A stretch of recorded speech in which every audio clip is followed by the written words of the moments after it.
Hello and welcome to the PvP Live podcast number 8. As you can see, Jason is missing today, but as always, we have Davis. Welcome to the show, Davis. We have on the upper left Vhell, our shoutcaster from the Friday Night Face Off, and we have Marty.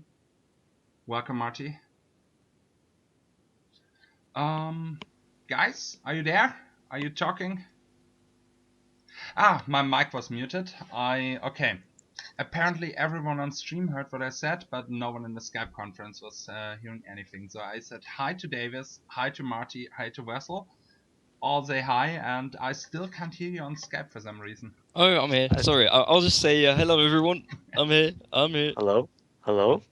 Testing. As you all can notice, guys, Jason isn't here, and so things are, let's say, a bit experimental today. I hope the cam isn't twitching too much, or the whole video. I can see some twitching. If there's twitching, I can't really change it at this moment. Just the video and listen to the podcast. Sorry about that, guys. Okay, our very first topic is the Friday Night Face Off from last Friday. And Vhell, you have been commentating the Friday Night Face Off. Tell us a bit about it. Yeah, the last Friday was actually pretty exciting matches. We had a WLS against a Kiddicleave, which is it's a warrior warlock resto shaman against a warrior feral holy paladin, and the games were really fast paced and they were a lot of fun to watch. If you want to watch them, they're still in the VODs. They're the Friday Night Face of number 4. You can find them on this channel, and basically, it ended in a 2-1 for the WLS, which was a surprise to all of us because the Kiddicleave actually had the advantage, according to pretty much every one of us. So yeah, it was really exciting games. You can watch them on the VODs. So yeah, go check it out. Rice was pretty excited about the match. I think the second match where the Kiddicleave took down the enemy feral really, not the Kiddicleave, the WLS took down the enemy feral really quick was exciting. Do you think it was just a mistake that he didn't bubble, or do you think he wanted to really get away with it? No, it was definitely a mistake because there was no way they were going to get away with not using massive cooldowns there. So it was just a communication error on their part, probably, and simply not using it. Many said it was actually the best games we had so far. Would you agree, Vhell? Yeah, I'd agree because they were a lot faster paced than the games we've seen so far before in earlier weeks. And what am I going to say about that? Yeah, I mean, if the games are faster paced, there's more to see, there's more to commentate on. That it's just a lot more exciting to watch them because everything happens a lot faster, so it has much more energy. So it adds some excitement to it. Davis, you watched the Friday Night Face Off as well, I think. Yeah, I do. I enjoyed those. This week's was pretty good, but I see everyone here saying that they thought the Kiddicleave was gonna win, but nah. If they went for the Warlock, I think they would have had more chance of winning than trying to tunnel down the Shaman, to be honest. And I think because they decided to go on the Shaman, that's where they lost it, and they just guaranteed the WLS would win. I don't know. That's what I thought would happen. But but they were certainly really good games and really well played from both sides. But it was really good to watch, and I like how they're getting more and more exciting, and the production value of these tournaments is just getting better and better. It's really good. Yeah, it's actually people start talking to us about it and want to participate. We still have a really hard time finding good teams, so if your team is interested to join to play, let us know, message us on Twitch or on Twitter, or send an email to support@pvp-live.com. We are always looking for good teams, and sometimes we even have some giveaways, not every week, but yeah, we are trying for it. Marty actually confessed he didn't watch the Friday Night Face Off, so shame on him. I think he has to pay a fine. So, Davis, what do you suggest? What should we do with Marty?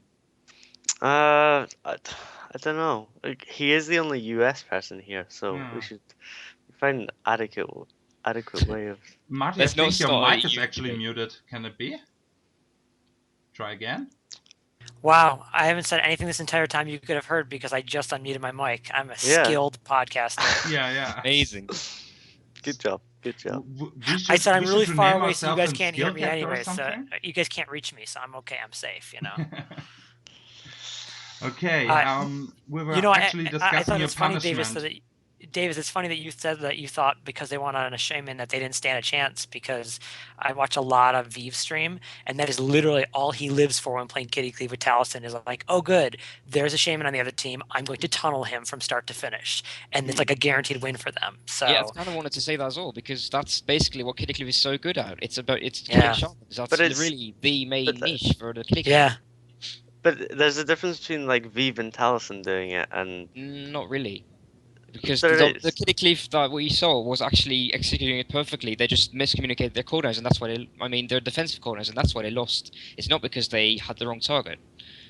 I don't know. I still think they would stand a better chance going on a Warlock. I think a good WLS should be able to beat just about any comp in the game.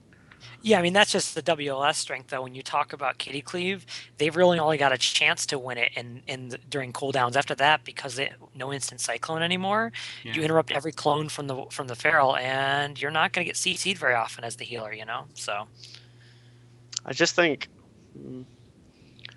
I think fears really annoy ferals.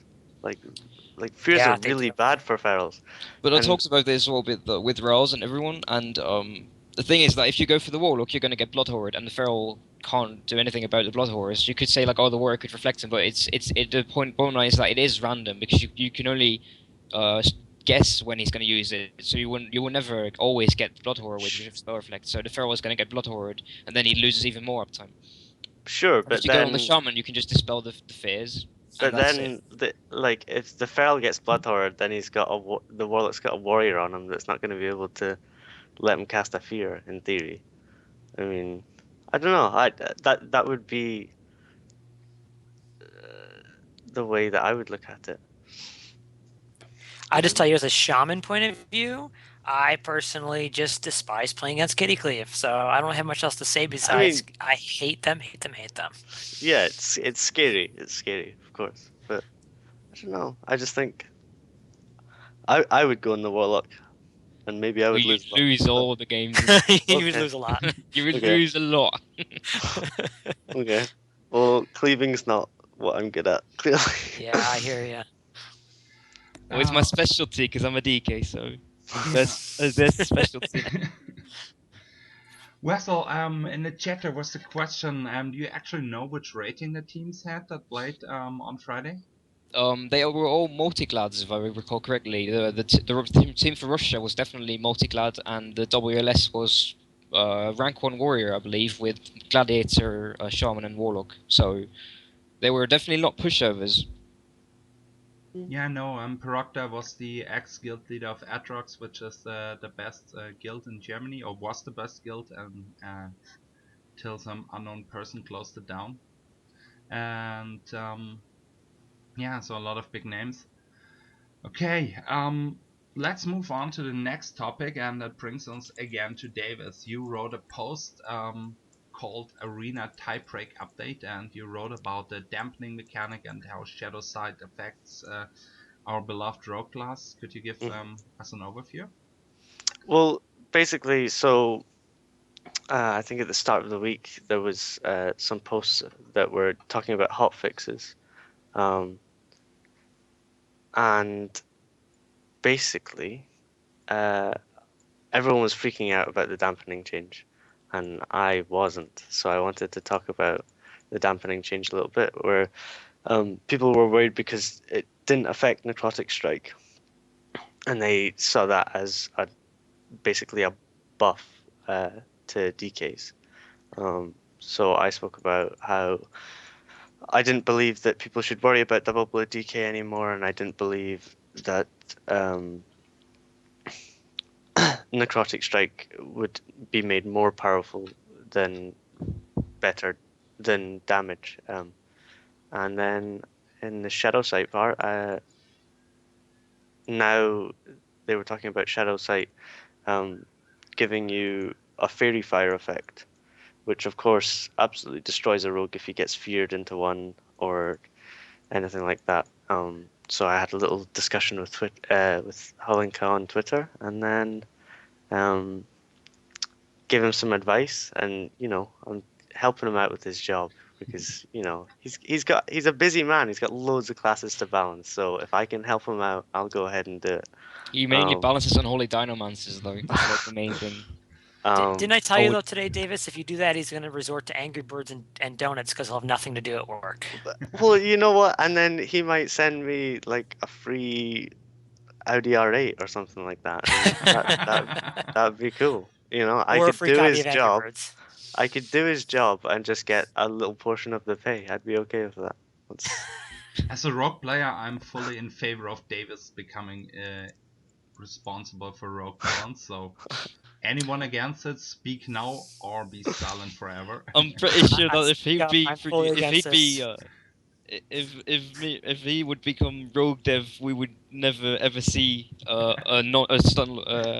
We would never ever get freedom ever again because we would just stun locks forever. I think Because the first change would be DR of kidney and he would put kidney on a different DR, even on paralytic, so it'd be like 3 different stun DRs, and you would be stunned forever. And the new expansion, and you get a stacking buff for charge. They now have charge on a CC 4-second cooldown. Yeah, you get I would nerf our debuff. damage by a little bit. Okay, I would remove Mark for Death. You would nerf ambush by like 5%, probably for PvE reasons. Yeah, probably. How about a buff on you that lasts for 20 seconds and increases your damage done by 5%, and you get a stack for each time you use a CC on a different DR. But if you use a CC on the same DR, the stack gets reset. That would be really fun. That would be really to play good, with. wouldn't it be? I mean, that would be really that would actually be a crazy thing to encourage because combo points don't feel like super important anymore. But that would be like a giant combo point, if you know what I mean. CC combo pointing. It would be like combo points in combo points. Yeah. The camera, just to the chat, sorry about that. We have a twitching on the camera. If it's annoying you, Marty, you're changing screens. Because you change screens, the lighting changes. That's so weird. But should we get back to the? Yeah, let's go back. Sorry. Back to the necrotics. Elder Cow also wrote a post about it, and I asked Vhell before, you are kind of, as a DK player, you can probably explain the whole dampening necrotic strike change is the best. But I have one question earlier, answer. Davis, what people might not know is the shadow side fairy fire effect. Is it only applying after 10 minutes, or is it applying right away? I do not know. You don't know? Actually, I don't know about that. Because I think it actually applies right away. I might be wrong, but I think that's the problem. Is it no matter what, if you get shadow sight during the game, I think. All right, I'm gonna butt in on this one though, because you know what? It should apply right away. As somebody who's had to play against a couple of asshole rogues, excuse my language, running around going, "Oh, I'm just gonna hide from you again, steal the orbs and vanish." I'm totally okay with it affecting you right away, and screw you and your stun locks and your saps and all that other crap. No, okay, you've misunderstood all of this. Okay, my problem is not with the shadow sight orb giving the fairy fire. I'm okay with that. My problem is with it doing it when you can be feared over the top of it or whatever. So if you intentionally take that shadow sight, then you deserve to be fairy fired. But if you don't want to intentionally take it, then you shouldn't get fairy fire. Should it be clickable, maybe? Make it more fun. Yeah, that's what I was talking about. Is I said it should be clickable or something like that, because if I'm just imagining a priest that his only job in an arena is to mind control a rogue onto the fairy fire and just ruin this rogue's life all the time. That's what so So yeah, I would just like if there were ways to prevent you from being accidentally Fury fired. I would say clicking though is gonna. It's already hard enough to click anything with so much stuff on our screens. Hello, Yeah, there's 80,000 so many pets pets going in on. here. Well, Try clicking when there's a BM hunter with Stampede up and a demo warlock with his pets out. Yeah, it's true. Why would you want Shadow Set at that moment, though? That's the It's true. you want it at the moment. maybe it should be Good like if you stand on the area for 3 I think that seconds it or should be, something. you know, when you're let's say you're this is actually pretty tough one. But you have CCs. For example, Ring of Frost. If you're standing on the ring where you're already CC'd, it won't ring you right away. If the Shadow Sight will work like that, and just if you're CC'd, you can't get the Shadow Sight. It's like a 1 second immunity when you come out of the CC. Yeah, when you come so to if CC, you you're have on like top one, of it- one, 1.5 seconds to walk out of it, and if you're still there, then it takes you to Shadow Sight. Maybe, but fear can be really annoying. Let's be honest. So So what I you're don't really know. complaining about is us priests, right? I mean, not just priests. Warlocks are annoying too. Warriors are annoying. Well, Other but rogues are Warriors annoying and- because no. blind is on a fear DR, so that kind of counts, I guess. Wait, can I Um, point out that Eldikar made his own little secret chart for PvP Live that was on annoying classes, and rogues ranked up there pretty high. They were They pretty I high made up. my own version of that. But well, isn't a rogue's job to be annoying? It's kind of the class description, isn't it? I know, Yeah. right? Rogue. Wait, it's not, I thought it was Windwalker Monk. Yeah, oh yeah. Oh god, I hate them so much. You go to the character selection screen, you pick Rogue, and it goes, this class will annoy the crap out of other classes. Pick him if you want to be mean. Yeah, and That's then kind you of have 80% of the new players being rogues. no, I wouldn't want a million new rogues. I think rogues should be a select community of elite ninja Yeah. assassins. I think they So should how do you pop up a think- message. You need 74 keybinds to play a rogue effectively in PvP. Yeah. That would be the message you want to tell Yeah. the crowd. Anyway, and we also a link to Davis and my PayPal if they want some advice on that. How would that sound? But moving on. Anyway, well, I wanted to really quickly chime in because you mentioned blood decays really shortly, and I think this is a good time to just Yeah. say a little bit. I think that the dampening already weakens blood decays to the point where you can't play defensive style anymore. You can still play offensively and still get kills, and you can still win. And I think the 50% Death Strike nerf is actually the wrong nerf to make, because Death Strike is not the main source of healing for blood decays. I should know because I've played it a little bit in PvP as well. I'm gonna get so much hate for this, but I've played it a lot, and Death Strike is not the main healing. It really is not, and so basically I think the Death Strike nerf is the wrong nerf to make if you want to nerf the survivability even more. I think they should make Bloodworm simply not proc at all, and then that will fix it completely. So Can you explain that? Why the bloodworms? Because the Bloodworms heal for 100k or more, and if you pop like healing cooldowns, they will heal for 150k. So you get top. You could be super low, like 10% HP. You could get topped instantly by the Bloodworms.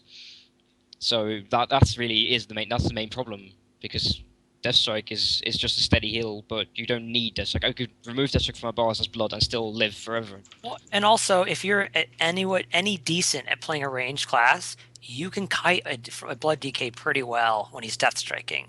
Like outside of his couple of grips, it isn't that hard to get away, you know. Yeah, but they can still live, and that's the main reason. That's what I'm saying. Right, that's what I'm saying. Even I've also the tweeted nerf doesn't affect it that much, you know. Yeah, that's the thing. I've also tweeted a link. I haven't got a reply from him, but I've said like Death Strike is not the right thing to nerf if you want to nerf the survivability more. Yeah. So, but I wanted to touch on that real quick. I think that I'm going to point out that there will still be blood decays because they can still live for quite a while. So you shouldn't be surprised if you still find double blood, but most of the double blood players are pretty bad. So they don't actually know how to pressure, so you can't actually die. So you just play a long game and you will win eventually, which is annoying, but you will win. And that's basically it for now, for what I wanted to say about that. Why are blood DK still so popular? Is it way easier than playing something like, I think DK Healer is a really easy comp to play actually. Why don't they play that in twos? Because it's even easier. Because Even easier? Also, there aren't nearly as many healers out there as there are DKs. So well, the thing is that it's just how am I going to say that? Blood Decay is just very, very, very forgiving. It's really simple to make a Blood Decay, and you can play it. You can live, but you can't do damage. Like I know a lot of DKs I've met, and they can live forever as Blood, but they don't do any damage. So they're just annoying. They're nothing else. And if you come across a really good Blood Decay, then it will also do damage along with living. But that's kind of the difference. But it's because it's so easy to get into it that a lot of people can just play it and do relatively well. And especially with the previous characters who do both, it was really exploitable and really, really easy. Yeah. So how difficult is Blood, let's say, compared to Unholy? You mean in terms of pressuring or? In terms of the skill cap you need to have in order to do good pressure and play the class overall. You need to have a really solid understanding of the game mechanics. You want to play Blood offensively. Like defensively is really easy. I'm going to say that right. So everyone watching Blood Decay, defensive is super easy, but the hard part is doing damage at the right time and knowing if you can kill or if you can't kill. So that's kind of where the skill comes from. But I'd say like 99% of the people playing Blood don't know how to do damage. So you will actually not really see someone playing Blood just potential. And You no heard one it will here ever first, do a- folks. Wessel's calling you out. Yeah, and probably no one will ever do a Blood Decay guide, or he will get flamed to Written death. a few. Banned on every forum. I've written a short guide on Blood for You like did? and stuff. I did, but you get so much hate for it because people really just know because of what I said. 99% of people play defensive Blood, and that really pisses people off, and I can see why because it's super annoying.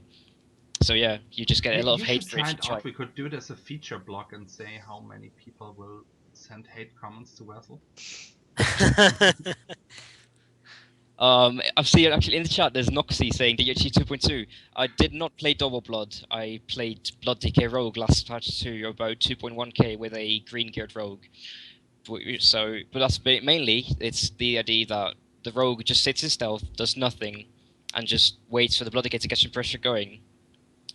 And when you get the pressure going, the Rogue pops out, gets some CCs the healer. Well, you always go on the healer as Blood DK Rogue. So the Blood Decay gets some pressure going, Rogue opens with CC, and then he just vanishes again and runs away. So the Rogue didn't actually have to do damage, he just needed to CC at the right times for me to get the kills on around 2k MMR last patch. So, no, I did not play Double Blood 2.2k. I have a friend who did the same thing with a Prot Warrior quite a bit. His Prot Warrior buddy was unkillable and would run around, and people hated him for it. He'd pop out occasionally, dance on something, disappear. Pop out, dance on something, disappear. Wow. Pretty annoying But to play against. I should get higher on rating with the comp because I should get higher and higher and higher. It's going to get a lot harder to set the kills up because people obviously know what they're to expect from that, so they can actually prevent it, and it gets a lot harder to do it on higher ratings, especially if your rogue hasn't got any gear. Yeah. But yeah. Okay, moving on to the next topic, which is Blizzard announced the shoutcasters for the BlizzCon, and there's only one person that did it last year and this year, and that's Vhell, and I think he's actually in the chat right now. Vhell, are you there? Let me just scroll around. He at least wrote something before. He did. Yeah.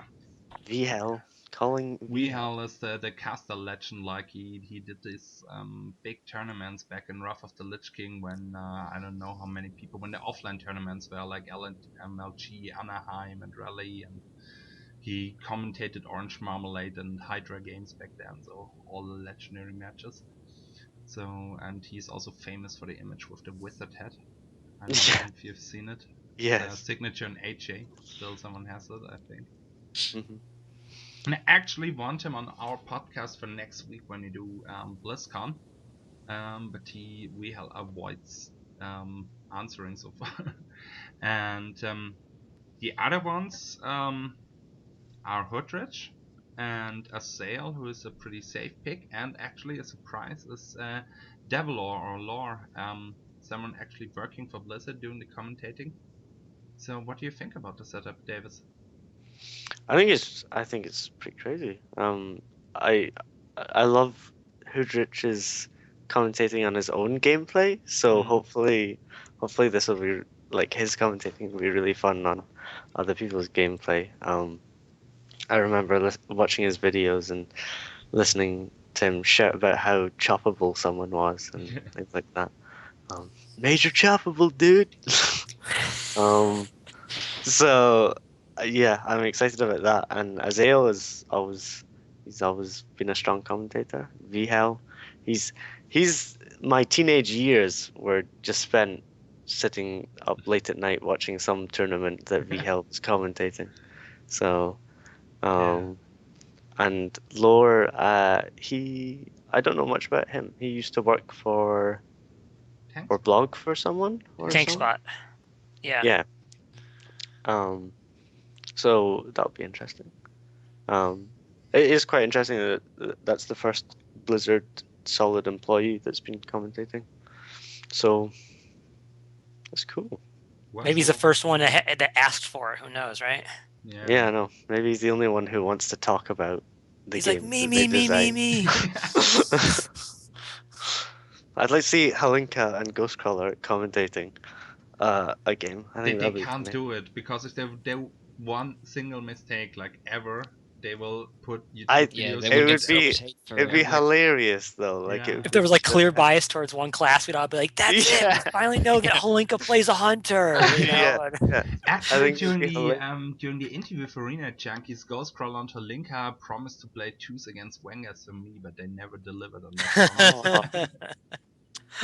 I would love to see Halinka and Ghostcrawler commentating something and seeing Absolutely. like a shaman get one shot, and then they would be like, "Well, this is the game we made." Oh, come on. Balanced. Hey, look at Sidhu run around, and he was never able to actually cast a single spell before he died. That's how it's supposed to go. Yeah. Perfect execution, Exactly. working as intended. They'll go, well, clearly Sidhu didn't use his spells correctly because otherwise he would have lived. We It should was know. played really well by the 2.1k warrior in DK, right? Yeah, that would complete my life if that happened. I have a question regarding that. Do you think balance changes are delayed because of the BlizzCon right now? I don't know about that. I think on the one hand, they might want to do a little bit of tweaking before BlizzCon so that things are a little bit more balanced. But Last minute changes, would you really like it? Let's say you play a tournament and they nerf warriors, you have a warrior on your team, and suddenly the comp breaks like 2 weeks before BlizzCon. yeah, I guess it's tough.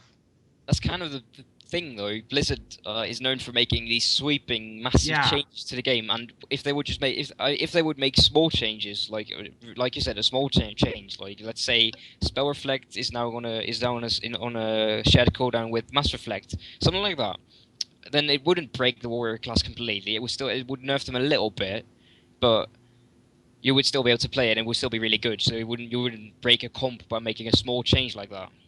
Yeah, it's really interesting too how this is the second time in a row we've had where one patch was the qualifier and another one was BlizzCon, or was it just Worlds last year? Whatever it was, where like it was a completely different expansion last time, right?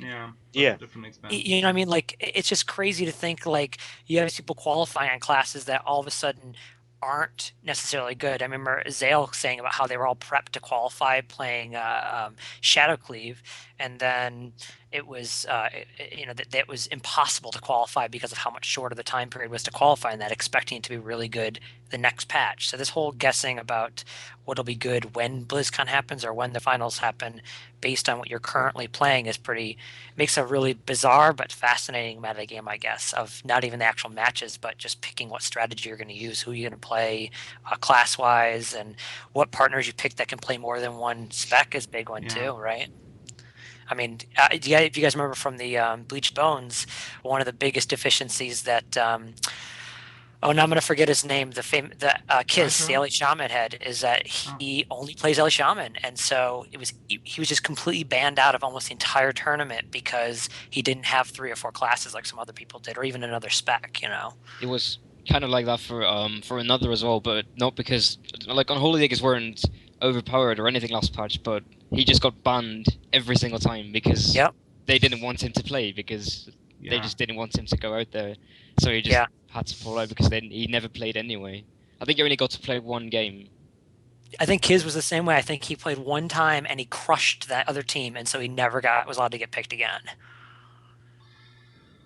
Yeah, maybe they could fix Warriors, but I still think it's a risky thing because Yeah. I mean it's a benefit of how big is the tournament against live for all the players. But I think now the time is kind of gone to do it before BlizzCon because Blizzard waited with the fixes, and now if they now do it, like, it's super late and really annoying if some team may have switched comps, may have used warriors or switched to mages or whatever, but it's really strong at the moment. I think mages and warriors are considered the strongest at the moment. Some say rogue, but I don't think rogue are really that annoying at the moment. They are super annoying, but they're not warrior level, I think. I'd like to say something controversial here, honestly. I hope they don't touch Warriors because I don't want to see WizCleave versus WizCleave versus WizCleave, and I only play Wizards, and I still would like to see some melee up in people's faces, swinging a battle axe, cutting their arms off, all that kind of stuff, because the games last forever when it's LSD versus LSD. You guys all remember last year's games, right? When it was, oh good, another 15-minute timeout. That's our 7th one in a row. Yeah. And that's just not exciting to watch. I'd much rather watch Down Goes Venruki than that. So I played Castlecleave with Vhell and Philip with really, really low geared chairs. Like the monk I played was decently geared, and Vhell had like season 10 gear, and Philip doesn't have gear at all. Like he was He's not just joking, by the way. This is not actually joking. true. It's actually true. And so we didn't play on high rating. We obviously played again, I don't know, 15, 1600 maybe. But the people we faced had like all had the new weapons, and had way better gear. But we still managed to do 12, 13-minute matches against them because caster CC is just so strong, and you have so many outs and things you can do. It's incredible. After playing so many melee caster healer comps for years, and I'm playing a caster cleave, it just felt like, I mean, it's just like 1600 is not a rating you're talking about. Still, it felt like way it was easier. like the mage's in trouble. I'll just spam fear a little bit on this target, and then I'll spam fear on that target, and he's gonna be. Or I'll heal him. I'll just cast a bunch of heals into him too. You know, because I'm a unless, DPS that of can course, heal. Wessel's heal. It's so great. He isn't hit capped, and so all the important spells tend to fail.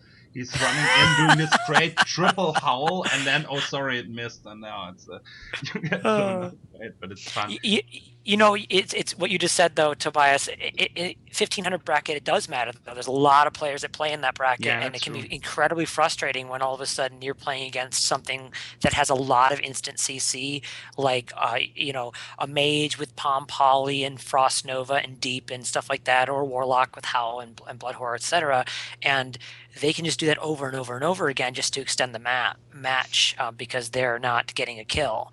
And like I said, I play casters. I don't play any melee except a Windwalker Monk, and not even that often.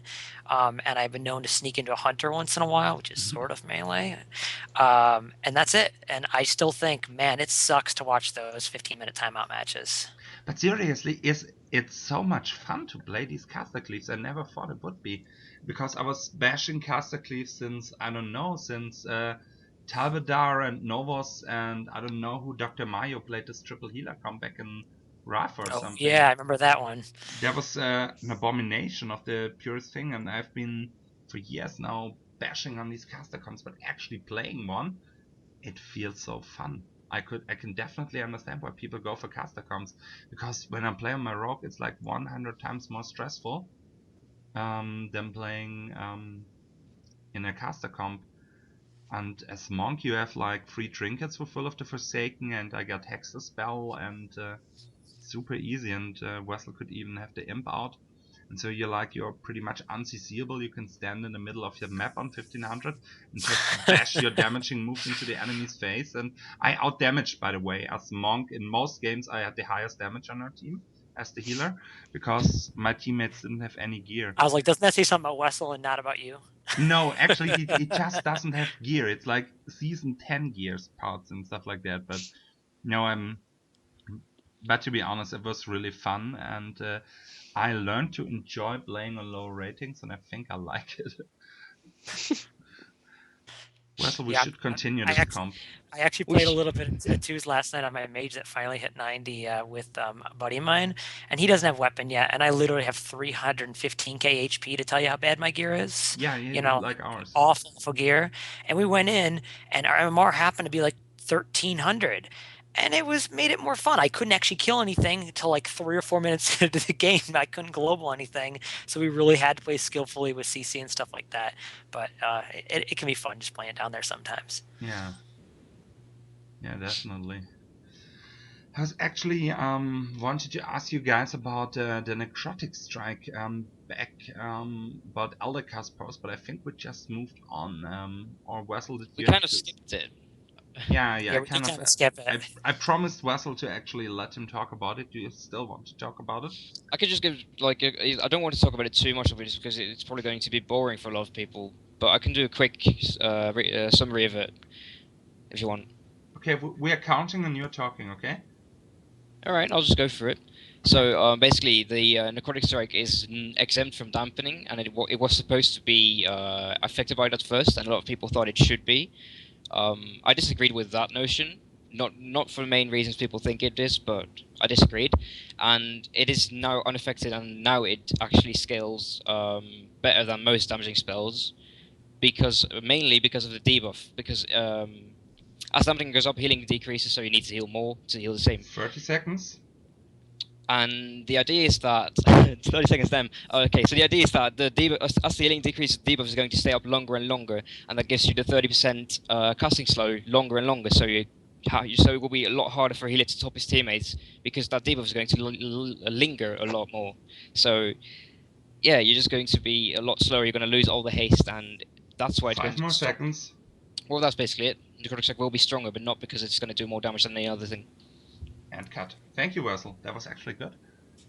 I'd love to throw something here as the guy who mains a healer. I think I'm the only PvP live person that does, honestly. No, I play a monk on 1500. Sick. I love you so much. I mean a Resto Shaman and a Priest, and not because they're overpowered. I've honestly played a Resto Shaman for many seasons, and in my opinion, if you take away the casting slow, which I think most people agree at this point is just an outdated mechanic, casting slows in general, because of the fact that they're either A auto applied or B there's no cooldown on them, if it were a choice. So if you take away that portion, I'm totally fine with the idea that it doesn't need dampening because it is equal to damage. Eldercar made a great point that you can actually negate it, which you can't do damage by it falling off, which is possible for the 10 seconds to go by and it falls off. But with the casting slow, as someone who plays a Resto Shaman where you do have to cast, and I'm casting like a 2.6 second healing surge, which is just about impossible to get off with the current state of interrupts and instant CC in the game, it really does make a big difference because you have to cast enough to get the entire debuff off before you lose that casting slow. It's not like rogues where they shiv you once, you get the cast off and it's gone. Like you have to cast all of it off. So I can see where they're saying, okay, now I have less heals, so I have less of an ability to get through this damage now to get my casting slow away. So that's the only piece that I think really bothers me from two different healers' perspective is get rid of that casting slow, and then I think it's okay to leave it without. Yeah, well, they should. It's really quick about small redesign. They should really just either remove the casting slow completely from the codex, or they should just make it into a new ability that also costs a death rune. So you need to choose if you want the casting slow or you want the healing absorb. It shouldn't be a given. Choice. Yeah, it's a choice. For rogues, it's a choice. It's the way it should be, you know. Actually, we have a set bonus that it's auto-applied with, or it auto-applies crippling poison as well. So only great. if you go for paralytic poison, you don't have the casting slow. This is, by the way, the reason why many rogues don't go for paralytic, because you lose the casting slow. Okay, that explains it then. But I guess my point is that I'm a big proponent of things that are more active.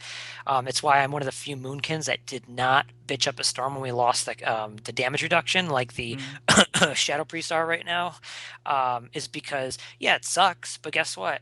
Let's play a little more actively, or ask for an active damage change, so that we're doing things that actually are skillful to survive, not just like, look, I take 15% less damage. I didn't actually do anything for it. Same thing with this Necrotic Strike thing.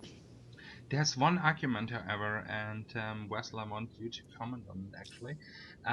People say, and many people send it to Twitter, over Twitter to Elder Count PvP Live after the block, that Necrotic Strike keeps you in the execute range longer. Is this actually true? It does, but it's like there's a big but, because Necrotic Strike does keep you in execute range longer, and that's just by design, because you have the healing debuff, and it stacks up, and you will drop low 2 dots and slow steady damage, and then you have to heal it up. But if you have pure direct damage, let's say a warrior, you have pure direct damage, you will drop someone into the execute range more often, so you have the same amount of executes over time. Yeah, exactly. Just let's say that let's assume for the sake of the argument that Necrotic Strike does 50k heal absorb, and damage ability does 50k damage. So if you go from 100k to 50k with damage, it's pretty much the same as if with Necrotic Strike you stay at 100k and have to heal absorb. So actually it's not keeping you longer in the execute range just from the math, or do I? Well, do the it's math wrong at the moment? the main flaw in this is that people are assuming that the necrotic absorb plus necrotic physical damage is the same as direct physical damage, which is not true, because necrotic strike is a lot stronger because of the negatives on necrotic strike. Because you can kite it off, you can do stuff with it. So it has a few downsides, and that's why it's stronger. Which means that if you but the can't kite it casting off, flow, don't forget that balances yeah, a little obviously, bit the fact that it comes I know, off. So. but it's I wanted. Where was I? I was going to say that. So basically, the necrotic strike is stronger than normal damage, if you have to heal it. So it's you stronger. will. I thought you were So saying it was weaker. Okay. no, Yeah. it's the necrotic strike absorb is stronger than normal damage. Gotcha.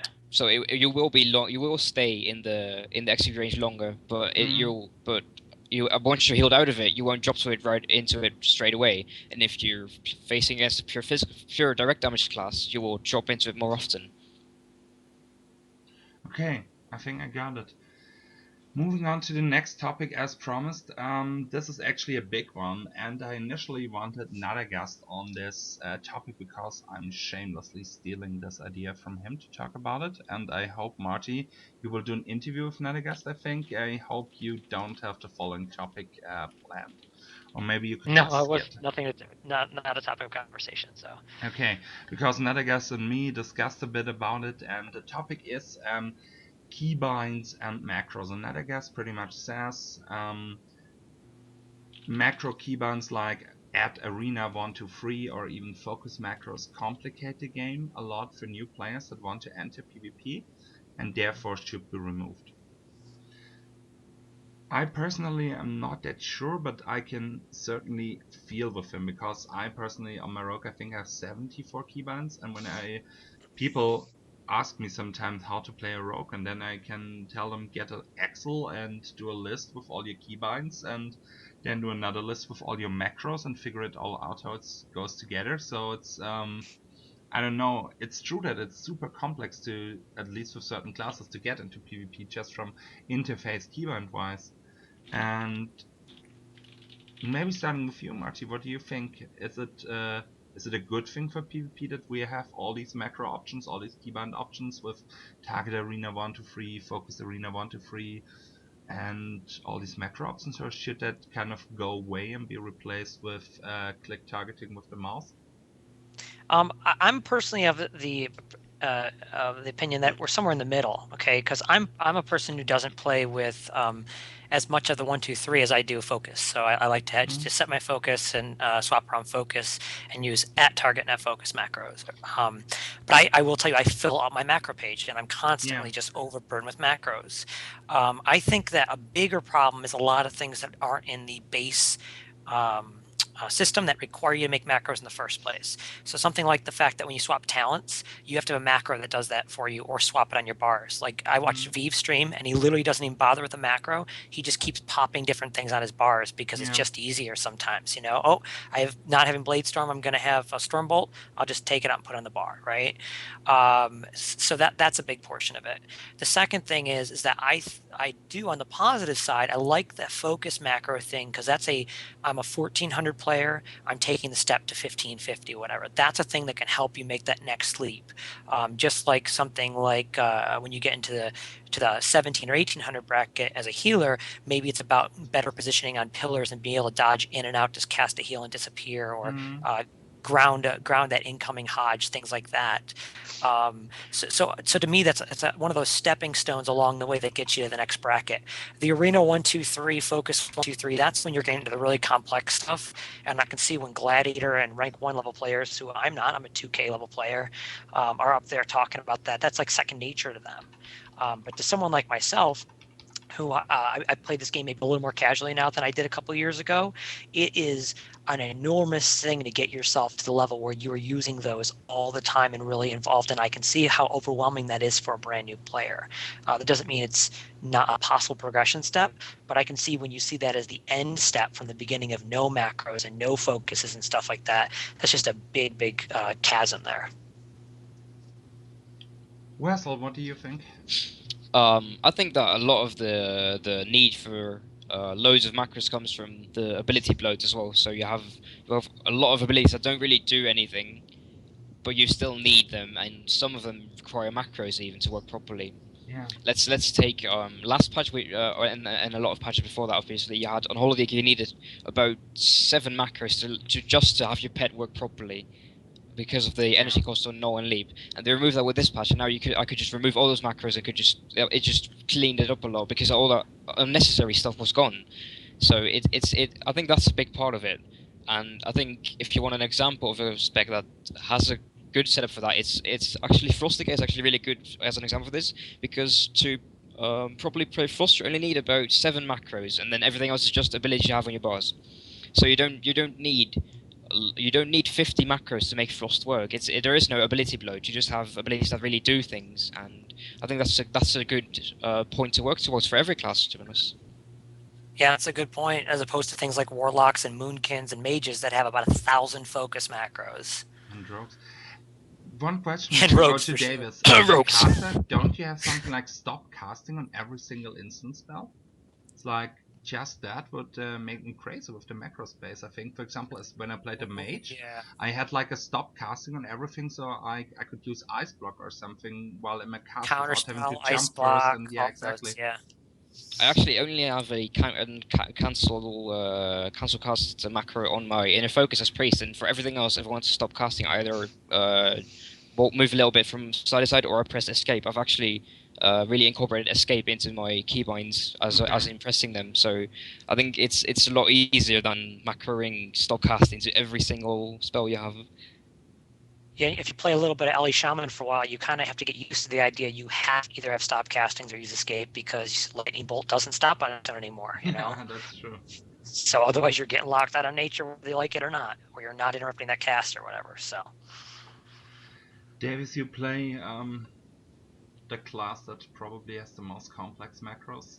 Maybe not the most, but at least the most complex ones. What do you think? Yeah, I play Subtlety Rogue, which is what we would describe as a god class, where you can only play it if you're a god. So, but yeah, the so bias is strong in this one.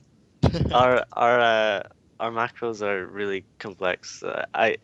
It's really hard to explain for me to explain how I play Rogue to someone who's just getting into Rogue PvP because of all the macros that I use. And whenever people say, "Hey, can I get your macros?" It's like, really, with Rogues, the macros are so complex, and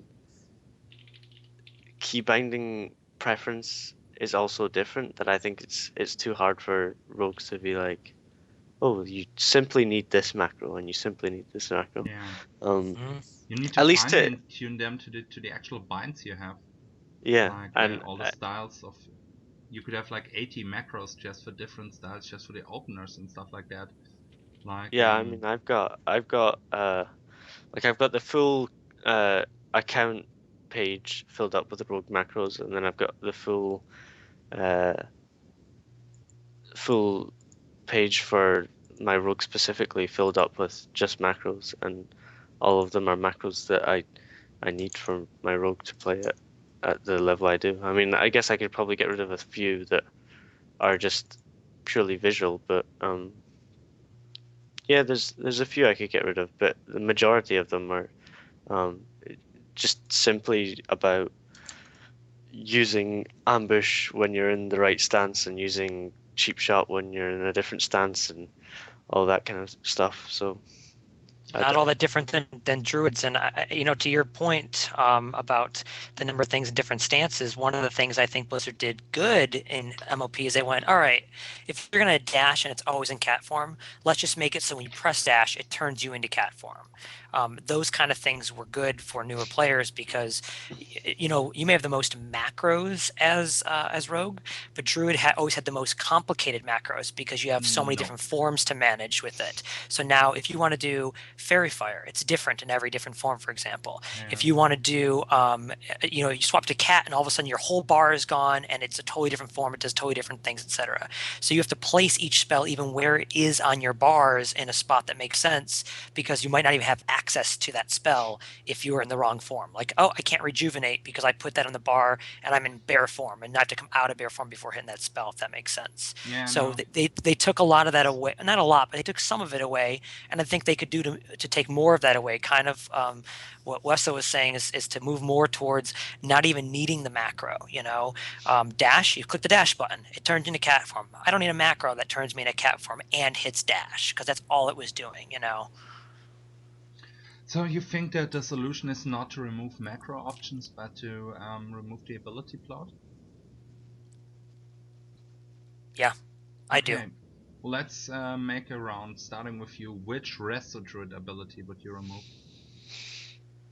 I don't play Resto, so I wouldn't dare to say that for Which them. ability would you remove? If I was going to go into specific abilities, I think that we can start looking at narrowing down some of the utility classes have. So, for example, as a Moonkin, I have things like Soothe, which doesn't need to be across so many classes. I have Dehex, which is now another ability that I think is too useful to negate Shaman CC. There's a couple that most Moonkin go, how dare you take those away? That's our utility. And I'd say, well, we have enormous utility at this point. Yeah. We don't necessarily need to be able to counter absolutely everything out there. Little things like that. Hunter is a class that I play casually and is the easiest one to point to because they have the most buttons over. I mean, their buttons is just enormous. And there are a lot of little things that someone will cry out if you take it. This one guy will want it, this other guy will say it's okay. But really, to set up Hunter bars is so incredibly difficult because you have nowhere to put half your buttons. That tells you that you're at the point where you got to start picking things out and getting rid of it, Just thinking of rogues, I think it's super difficult. I mean, you could do something like make Sap and Gouge the same spell, remove Distract, but I love Distract. I really want to keep Distract, by the way. That's a unique rogue ability, though. I think really that makes sense. I at least want a cliff that I can still use Distract or something. But this is kind of the point Distract because is the most fun ability if it actually works. Like if it in how's this called the new war song that was introduced in Cataclysm. How's it called? Twilight Highlands, the battleground. The people from the Horde side always the flag carrier moves on the far right and tries to outrun the rogue that is watching him. And if you do a distract in the right position, you can actually make him run into the ground and into the abyss and kill himself. And that only works something like 2 times when playing WoW for a lot of times, but these 2 times you will remember them until you're old of age and close to dying. It's just the single most amazing thing you can do. You'll tell your grandchildren about the day seriously. you distracted a warrior off in the my cliff in time. Twin Peaks. Absolutely. And so, yeah, I mean, you can remove some things, but I think it's really difficult. But on the other hand, all these macros, for example, just with things like cheap shot. I have cheap shot on my target.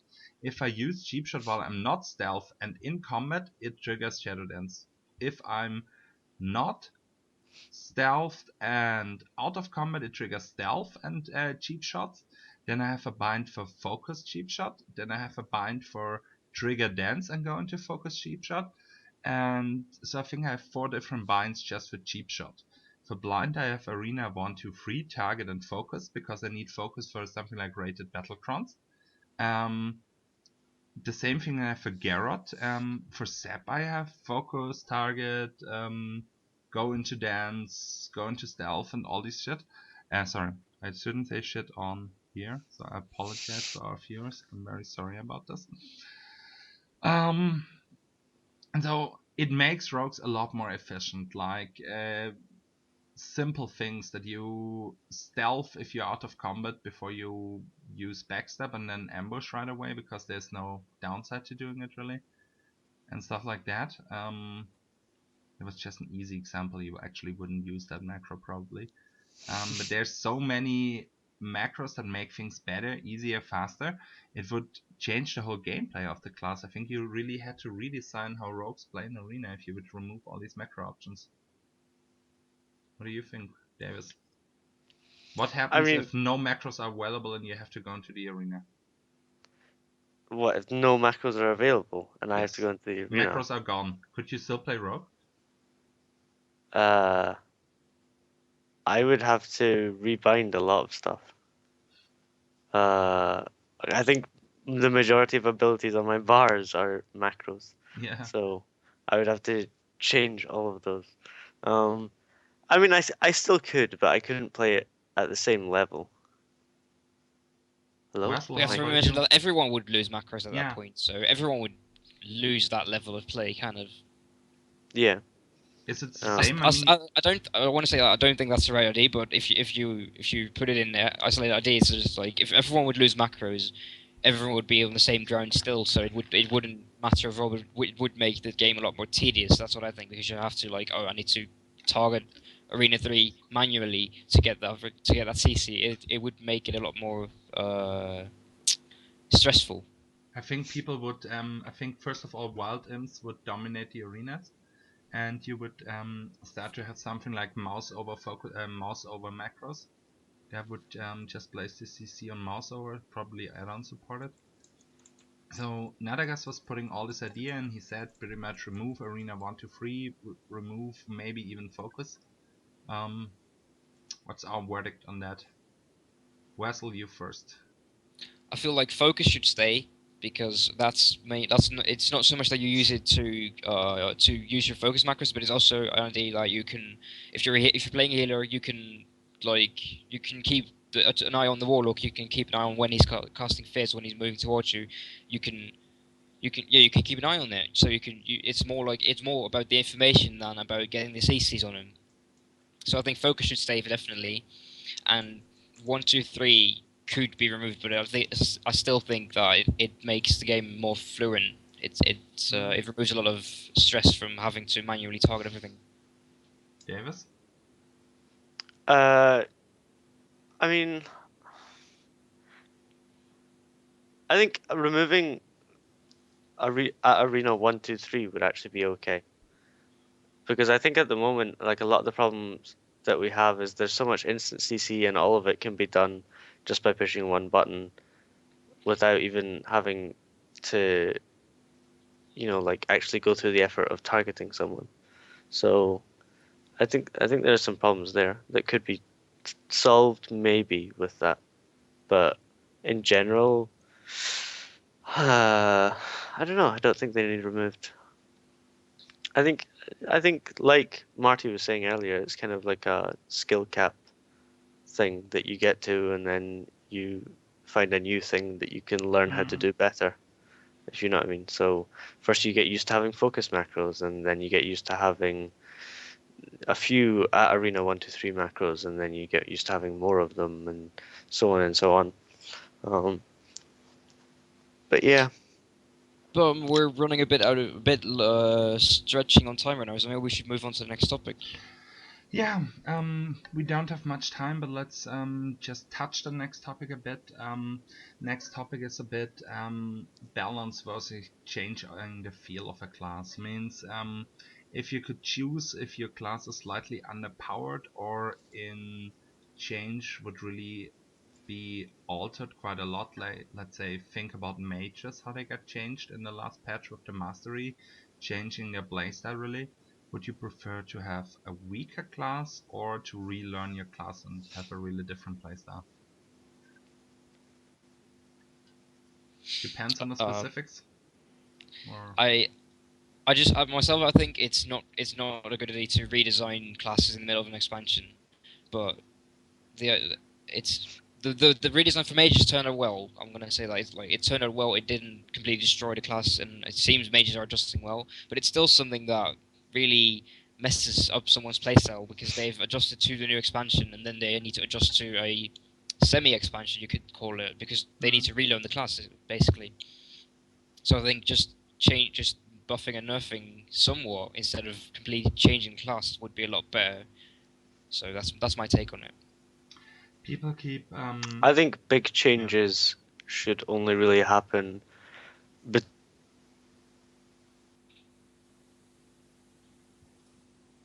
I think.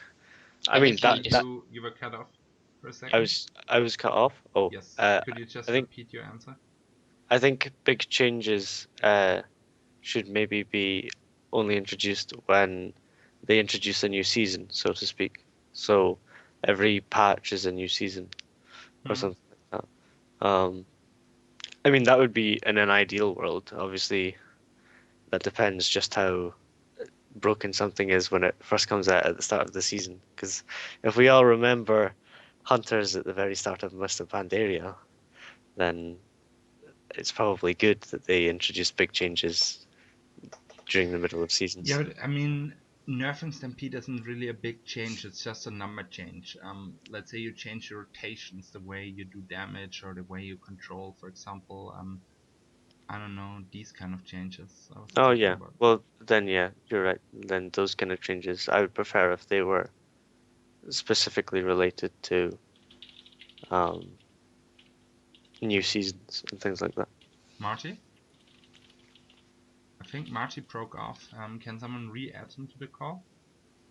I'm checking. I think he just. Can you guys hear me? Oh, there he is. Yeah, Yeah, hello. he's Welcome back. back. Yeah, Marty. I clicked my little mute button here apparently, which I didn't know I had clicked. I was like talking, no one hears me. Your video froze, by the way. We can't change it, and you have a funny look on the face for the rest. That's of the okay. That's show. my best look right there. I wanted Okay, it frozen okay. there. Okay. No, It was but, all planned. it's all planned. I mean, I'm kind of in the middle here because, especially as someone who's been a Moonkin advocate for so long, I'm a long-time player. We're in this spot right now as a class where I would kill for some change. You know, we've become a gimmicky, as people say, the best in twos because they can come out as a healer and do big damage, and just like a really meh class is the best way I can say it, or spec. I mean. And so I got to live with that now for the entire expansion, basically, because it doesn't make sense to do a big change right now. You know, it would be game breaking. You know, what if they changed Moonkins and moved a lot of their damage somewhere else, or made a different style of play? You'd have to completely relearn a lot of things. And I like Davis was saying, and the biggest thing with that is not me playing at a 2K level. It's the guy who decides to pop into PvP for the first time, right as this happens, and he's like, "Oh my god, I don't even know how to do this." And he was just learning in Battlegrounds, and he's a 1300 player, and it becomes a lot more difficult for him. And so I don't. I'm stuck because I'd love it, but point. I don't what's think that? I don't think the new player is the problem. I think the old player that returns to WoW and now wants to raid Okrama is the problem. Because if a new player that, let's say, played in Wrath returns now, which class actually has the same feel than back in Wrath? No, none. Yeah, but that's like because it's essentially a new game, though. I mean, you bought 2 expansions since then, so you're really buying a new game. I'm thinking of it more in terms of, like we said, the relearning your class mid-season, like mages. I think Soul was talking about. It was almost like a good thing for them in that they got a chance to be a little bit different, and it wasn't horribly. I mean, it was a change in style, but it was one thing. It wasn't like the entire mechanics of the class. Whereas I'm looking at something like Warlocks, when it was between expansions, they became completely different. You know, they changed the way soul shards worked and all that kind of stuff like that. So there's maybe a happy spot in the middle where certain things can be changed, and it doesn't make you complete. Like, I think Frost Mages was a successful one, even though they still do Scary Burst, without making it be like a Warlock level change, or Holy Power for Paladins was that kind of thing like that, because that's got to be an expansion. Okay. At this point, I think we are already at 1 hour, so I don't want to jump to the next topic and talk about the MMR anymore. Dear live chat of Twitch, do you have any big questions or something you want JD to do on stream? What? Now is your chance. What? Okay, countdown. How long is the delay actually? I never. How long is It's the like stream? 4 seconds, maybe something like that. No, it's longer. It's definitely longer. Let me check. I'll start counting. 1, 2, 3, 4, 5, 6, 7, 8, 9, 10, 11, 12. It's 13 seconds. Okay. But the chat. I don't think the chat needed to know that though. That was the unnecessary count, you know. No, I was just waiting. Okay, so the chat doesn't have any questions for us, so it's time for the shoutouts. Marty, let's start with you. I have nothing but shout outs to PvP Live right now, and our lovely lead guy Casey out there, who's been bringing us along. We're hitting some pretty good strides. I'm glad to have all you guys here to listen to us, and excited to keep moving forward with the site. Davis, your turn. I would like to give a shout out to Noxychu for drawing me a Twitter picture.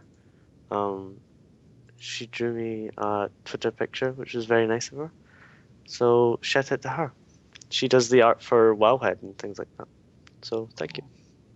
Wessel, any shoutouts? No, not really. Release has been in his chat all the time, so he doesn't need a shout out. So I'm good. I was just I was just happy to be brought along for this podcast. Was fun. Awesome. Cool. Just from my side again, if you want to participate at the PvP Live Friday Night Face Off, our weekly show matches, contact us either over here on Twitch or over Twitter or our email address support@pvplive.com. You can reach us, and we are always looking for good teams to compete. Next week we'll do a BlizzCon podcast. I think on Sunday again, and we're still trying to get Vhell. He didn't respond Please yet. respond. And that's it for today. Thanks for tuning in, guys. Bye. Bye. And Yeah. we